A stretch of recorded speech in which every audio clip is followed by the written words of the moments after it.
Welcome in. It's the matchup presented by DraftKings. I'm your host, Travis Fulton. Thank you for making us part of your day. We survived week one of this show, the Charles Schwab Challenge down in Colonial. Not too shabby of a start, I might say. 4-0 with my picks in the matchup. Made some money there, nice in the big game in DraftKings. Very, very happy with how my team performed, and Harris English makes the cut. We were really in the money, but that's neither here or there. Let's not dwell on that because we have another event ahead of us. Golf is back. It's full force this week. It's the RBC Heritage up at Hilton Head. Beautiful spot. Usually takes place right after the Masters, but this year, well, it's in the third week of June, and here come the big players. Here come the Bombers. They usually don't play there. They usually don't play down in Colonial. They were down in Fort Worth. They're on the flight now up to Hilton Head, and I want to help you fill out the lineup because this is a terrific field. This is going to be a lot of fun.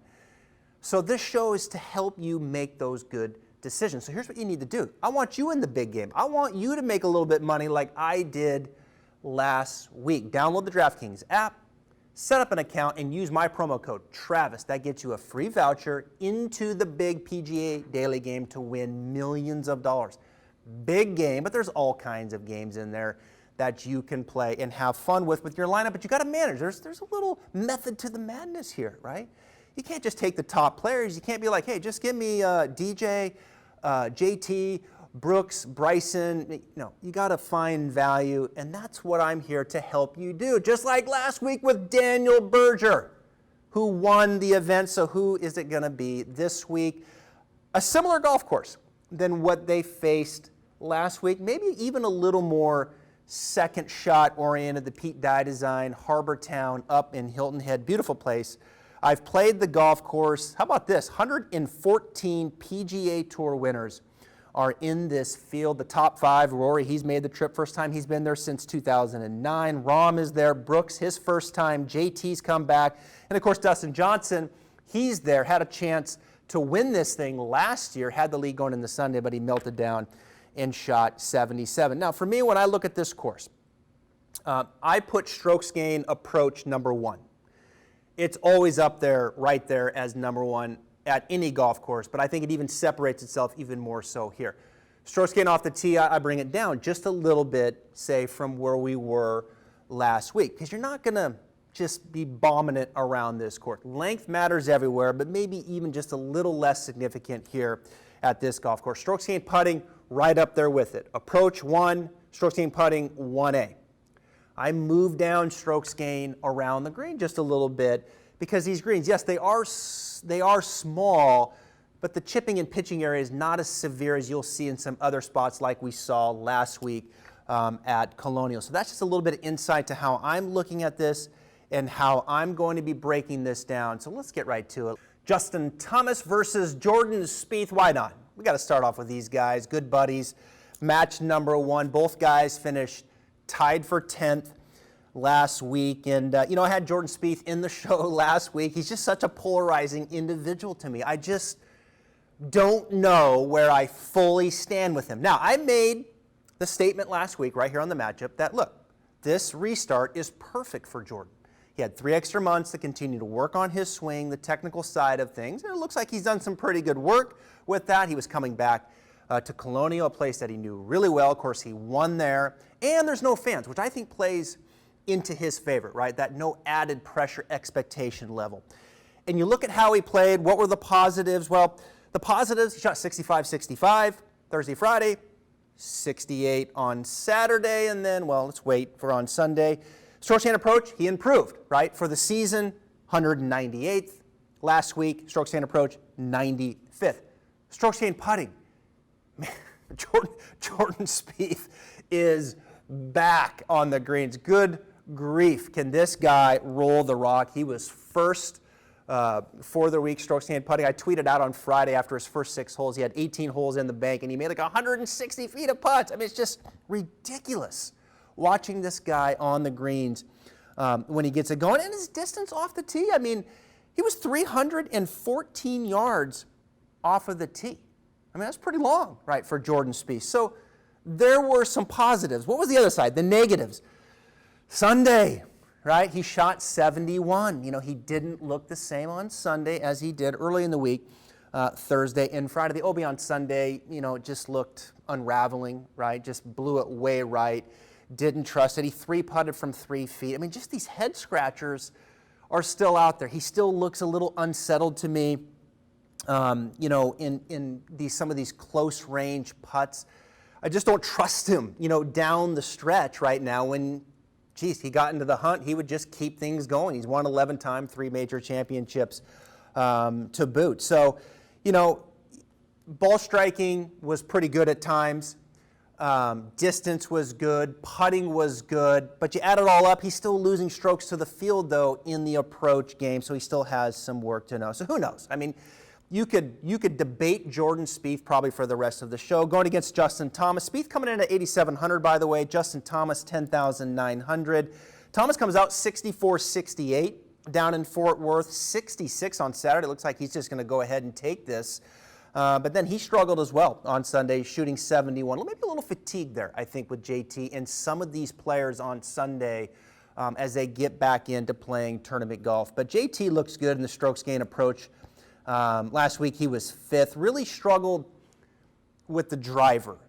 You know, that was the first time in about a year that JT lost strokes off of the tee. So he hit some unusual shots consistently with the driver last week. Strokes gained putting, he was 61st. Now, the one thing I will say about JT is he is much better on Bermuda greens than he is bent. It was bent last week down in Texas there at the Colonial. He's back to Bermuda this week up in Harbor Town. He played here back in 2016. I think he finished around 75th. Spieth was here in 2019, finished 54th. So neither one of them have actually blitzed it here, haven't played a whole lot here. But you got to go with Thomas, right? The strokes gain approach, so solid. He's a good putter on Bermuda greens. Week 2 back. I just can't trust Spieth over Justin Thomas. Match number 2, Bryson DeChambeau versus Dustin Johnson. Let's go. Beef. How about DeChambeau? Dude is jacked. 30 more pounds. Absolutely bombing it off the tee. I'm amazed at what DeChambeau is doing. All this weight he's putting on. He's changed his golf swing now, keep in mind as well. And he's working. I mean, it's not even a fair fight off the tee. It's weird to see him just show up and just be hitting it all of a sudden 20 to 25 past the longest players on tour. I mean, he was just busting it past Justin Rose. He's playing some great golf. I mean, it just wasn't last week. This guy's been playing some really, really good golf in 2020. T5 at the Genesis, 2nd at WGC Mexico, 4th at the API, which played really difficult.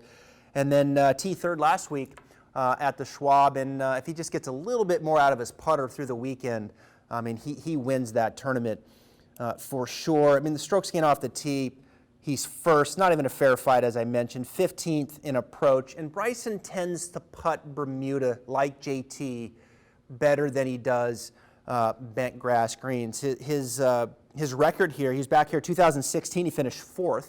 17, he missed a cut. 2018, he gets 3rd. 2019, he misses the cut. So 2020, well, he's probably going to get 2nd or 1st. But he's going against Dustin Johnson. Okay, now Dustin Johnson coming in at 8,500. Now that is low for Dustin Johnson. He probably hasn't been at 8,500 in years. Bryson up there at 10,700, deservedly so. But last year, Dustin Johnson coming into this event was the #1 player in the world. He was the #1 player in the world coming into this event. You can recall he finished tied for 2nd at the Masters, had the lead here at Harbor Town going into Sunday and melted and shot 77 to lose to C.T. Pon, who won his first event on the PGA Tour. And that has been the case here. First-time winners at this golf course coming from behind, just like last year. But since that meltdown, it's just been some pretty mediocre golf, and it's going the wrong way. T32 at AT&T, T10 at Genesis, T48 at WGC Mexico, where he won at. Missed the cut at the Schwab. It usually starts with his putting when you start seeing DJ struggle into his short game. And now, unfortunately, strokes gain approach is 106th. Dustin Johnson, #5 player in the world. What is happening? He needs a jump start. And I don't think this is the week. Bryson DeChambeau, I know this place kind of, might level the playing field just a little bit, right? Because you can't overpower it. Last time I checked, Davis Love the third won here 5 times, and he wasn't short. Give me DeChambeau. Match number 3, Viktor Hovland versus Colin Morikawa. Now, I gotta get these big names in there, right? It's just not every week are we getting the top shelf players playing in the tournament. So this one, interesting from a salary standpoint. Morikawa, $10,000. Pretty expensive, right? I know he played well last week. I know he's a ball striking machine. But what's the residual here from those 2 short putts that he missed there down at the Colonial? Viktor Hovland, $7,600. That's some really good value if you ask me. Viktor Hovland, he's won 1 time on the PGA Tour, the Puerto Rico Open. Played his golf at Oklahoma State. I'm a big fan of Viktor Hovland. And I'm an even bigger fan of Viktor Hovland at this event. And I'll tell you why. Strokes gained off the tee, 7th. Strokes gained approach, 51st. I like that at this event. Now, his bugaboo, around the green.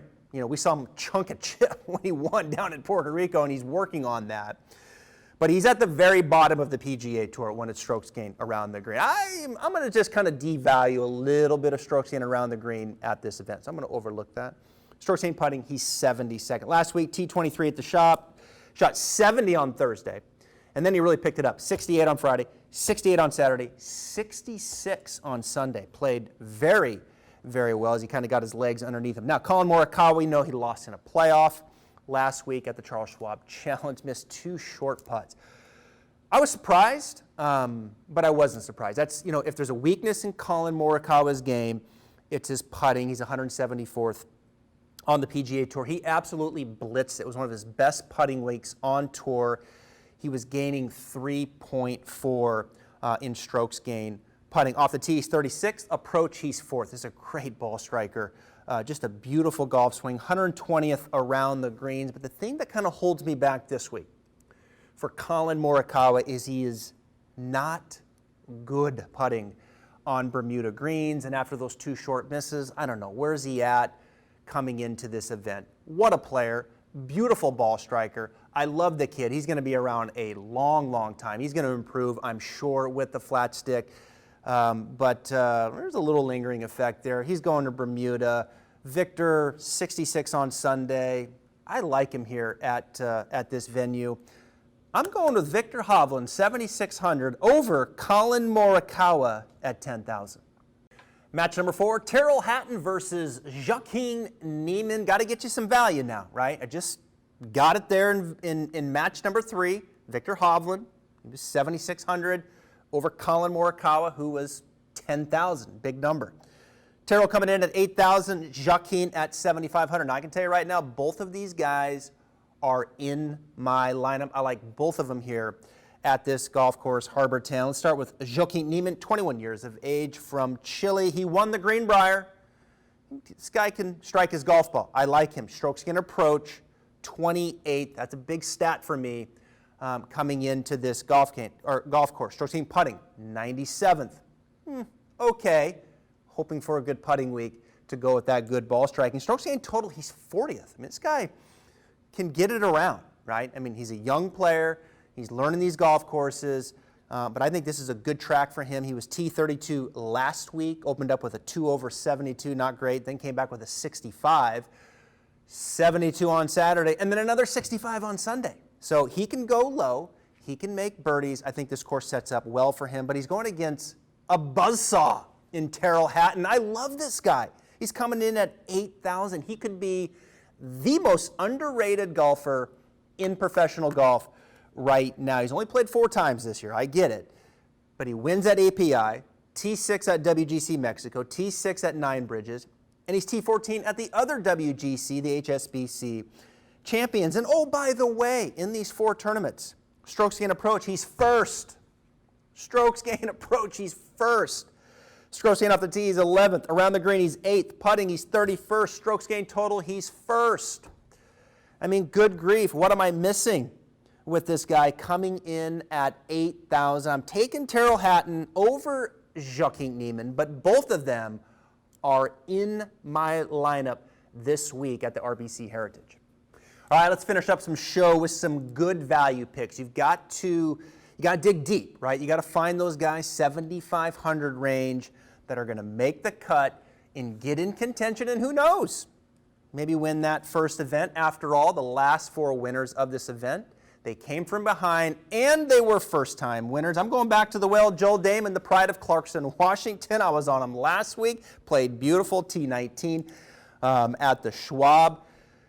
Why not? Could be his first time, in winning an event. This guy can strike his golf ball. I remember I said strokes gained approach is big. He is 22nd. His putting is what holds him back, 170th, although he's much better on Bermuda greens than he is bent, and he's trending the right way. You take his last 5 events, he's in the positive in strokes gained putting, including last week. He was gaining 2.2, so he had a really good week last week. Get him back on Bermuda. He finished 16th here last year. Joel Dahmen's a good pick for me when you look at him for 7,500. A couple other guys, Cameron Tringali, he's been out there a long time. He seems to show up on courses like this. Good ball striker. Strokes gained approach 17th. Strokes gained tee to green, he's 28th. Strokes gained total, he's 31st. Hard to believe he hasn't won on the PGA Tour. You can make a case for Cameron Tringali. I would probably give a slight edge over that to JT Poston, however. JT Poston coming in at 7,500. He was tied for 10th last week at the Schwab. Terrific putter. One of the best putters out there in the PGA Tour. Strokes gained putting 15th. He also loves putting on Bermuda. Knows his place. Went to Western Carolina University. Strokes gained approach, his opportunity in his game. Currently 133rd. Although last year at the RBC, he gained 4.2. He blitzed it here. So he likes this place. In his last 5 events, he's trending the right way as well. His ball striking is improving. He's in the positive. Finished 6th here last year at Harbor Town. So I like JT Poston as well. Good value with Dahmen. You can make a case for Tringali in that 7,500 range. So I can't pick them all. So here's what I did. Yes, I kept Joel Dahmen in there. I'm back out on 7,500. I love Terrell Hatton at 8,000.